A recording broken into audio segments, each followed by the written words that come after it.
Presiden Ukraina Volodymyr Zelensky meyakini perang dengan Rusia semakin dekat untuk berakhir. Zelensky juga meminta sekutu untuk lebih memperkuat pertahanan tentara Ukraina. Ia mengatakan hal itu dalam wawancara dengan saluran ABC News selama kunjungan ke Amerika Serikat, Ukrinform melaporkan.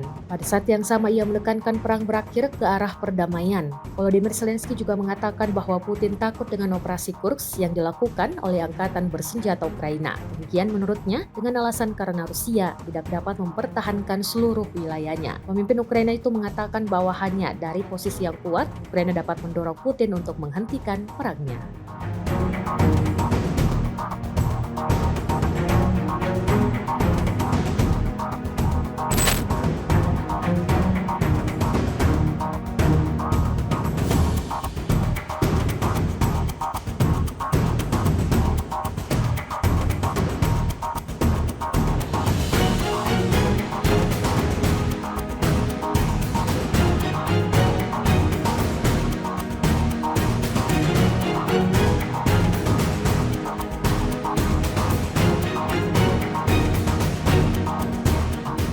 Download Tribun X sekarang, menghadirkan lokal menjadi Indonesia.